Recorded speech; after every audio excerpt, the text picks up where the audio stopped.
Golden Apples, narrated by Amy Kelly.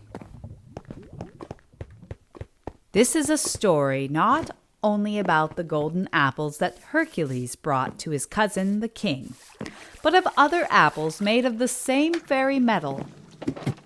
First of all, however, you shall hear about Hercules and the hidden far-off garden where the apples grew. When the king told him he must find this garden and gather some of the glittering fruit from the tree, poor Hercules was in deep despair, for he knew very well that the apple tree had been lost a long time ago and had never been found again. It had been given to the Queen Juno as a wedding present, covered with its golden crop, and she put it in the care of the beautiful maidens whose father, Hesperus, carried the evening star to the sky every night in a lantern set with gems. These maidens were called Hesperides, and in order that the apples might never be stolen, they had taken the tree far away into Africa, and had planted it in a secret garden, had set a wary dragon to live under the branches and to guard the treasured fruit both day and night. However, Hercules shouldered his lion skin, took his club, and set off to discover someone who would tell him where to find the garden of Hesperides. But no one knew. Everyone had heard of the apples and of the beautiful maidens who had hidden them, but not a soul had any idea where the garden could be found. At last he was told to go and find Prometheus, who would really be able to tell him about the garden. So away he went in search of Prometheus, whom he discovered chained to a rock in a lonely mountain gorge, with a great vulture guarding him and pecking at him in the most cruel fashion. This was Jupiter's way of punishing Prometheus for stealing the fire, as if all the trouble brought on men by poor, pretty Pandora had not been revenge enough. However, Hercules shot the vulture with one of his poisoned arrows, broke the iron fetters, and set Prometheus at liberty. And this wise, brave, good man was never chained up to the lonely rock again, but was allowed to go free forever. Prometheus, overjoyed, bade Hercules journey a little farther and find Atlas, who was a great, strong giant and lived on the top of a high mountain, holding the sky up with his mighty head and shoulders. Atlas knew all about the garden, said Prometheus, and would be only too willing to help.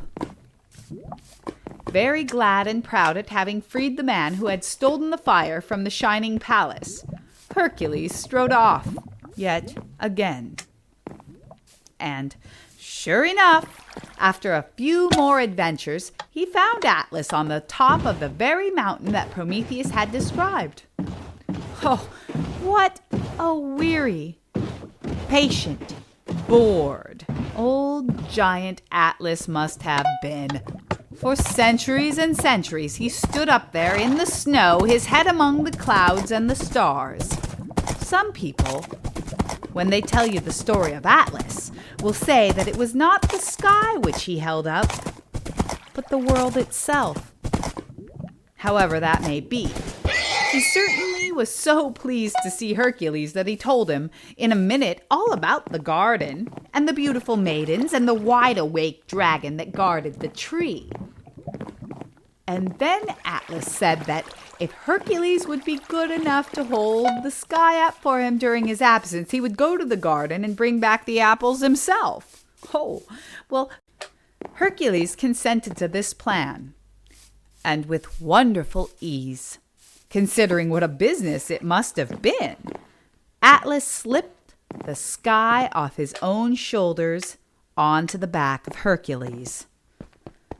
So there stood the strongest man in the world, the sky full of stars, with perhaps a comet or two rushing about, pressing upon his neck and shoulders and his head. Well, Atlas, hurried off at full speed, muttering to himself, after the way of giants. Hercules watched him go out of sight, and if he had not been very brave as well as very strong, must have heartily wished to see him back again. By and by, as Hercules stood on the top of the mountain, thinking what a terrible weight the sky was, and probably wondering what would happen if, by any chance, Atlas ever let it fall, heavy footsteps sounded once more on the mountain path, and up loomed the big figure of the giant, with 3 golden apples in one of his great hands. Hercules gasped with relief, but Atlas only stood still. When he was within a few paces and looking at the sky with extreme dislike, declared that he was thoroughly tired of holding it up and would leave the task to Hercules, while he himself carried the golden apples to the king. Here was a terrible, terrible plight for Hercules. He was determined not to spend the rest of his life holding up the sky, and of course he dared not let it drop. However, he pretended to agree with the plan and said he was quite willing to take the giant's place if Atlas would be kind enough to let him have something soft, such as a big cushion on his neck and shoulders. Atlas sympathized with the request and consented to hold the sky again for a few minutes while Hercules made his arrangements. Oh, but no sooner had the poor giant taken back his burden than Hercules snatched up the apples from the ground when they were lying, hurried off at full speed, leaving Atlas to his old task all alone with the stars. And so terribly tired did Atlas get in the end that, when Perseus chanced to pass that way with the Gorgon's head, he begged the prince to let him have a look at it, or some folks will tell you, as was turned at once into a stony top to the mountain. And a stony mountain top Atlas is to this very day. Those apples of the Hesperides were very famous apples, and you may be sure the king was so delighted to see them that he did not think it necessary this time to jump into his brass jar. No less famous were 3 other apples that Venus gave to a handsome youth called Hippomenes, in whom she took a great interest for the usual simple reasons that he was in love. The princess whom Hippomenes loved was young and beautiful, but in her ways she was much more like a boy than a girl. Her name was Atalanta, and everybody knew how brave and swift-footed she was. She would lead the boar hunt shouting with excitement, and no skilled archer's arrow was more true in its flight, no practised hunter's spear quicker to slay. A true follower of Diana was this spirited princess. Like Diana, too, she was determined to remain unmarried. Whenever her father, the king, presented a suitor to her, she would laugh with scorn and tell each new lover that she would only marry him if he could beat her in a race. If he agreed to try, she would add that if he were beaten, his head would be cut off. But plenty of youths were to be found who were quite sure they could never be beaten in a race by a maiden, and were ready enough to accept her challenge. So they ran the races with Atalanta. But the princess always won. Then the poor lovers, unbeknownst to them, unexpecting, had their heads cut off. By Atalanta's orders, no doubt that she might be saved further worry in the way of proposals. Hippomenes, however, had watched Atalanta run a lot of races and had fallen deeply in love with her. But he did not think, swift-footed though he was, that he could ever win if he were to challenge her to a trial against him. So he went to Venus, and Venus gave him 3 golden apples which she had just plucked from a favorite tree and told him what to do with them. With the apples hidden under his scarf, Hippomenes drew near to Atalanta and asked her to run a race with him, as she had done with the others. Well, she consented, scornfully as usual. They went together to the royal meadows where Atlanta's races were always run, and there were all the suitors' heads set round on poles. This was enough to frighten any stranger, but Hippomenes knew all about them, so he was not at all alarmed. He fingered the hidden apples and prepared to start.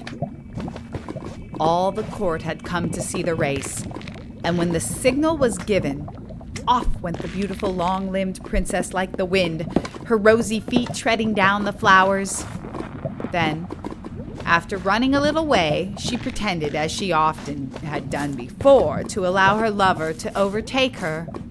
Looking back rather mockingly over her shoulder, she saw him close on her heels, and at that very moment he deliberately dropped one of the apples. Atlanta saw it fall and began to roll away. A wonderful, glittering fairy ball of gold. She hesitated, paused, and then stopped dead in order to pick it up. As she stooped for it, Hippomenes shot past her and took the lead. But it did not take Atlanta long to recover the ground she had lost. Off she flashed, again like an arrow. In a moment she would have overtaken Hippomenes, but he dropped a second apple.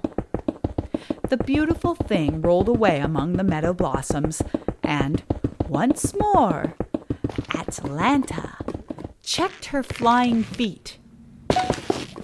Turning back, she stooped for the shining fruit.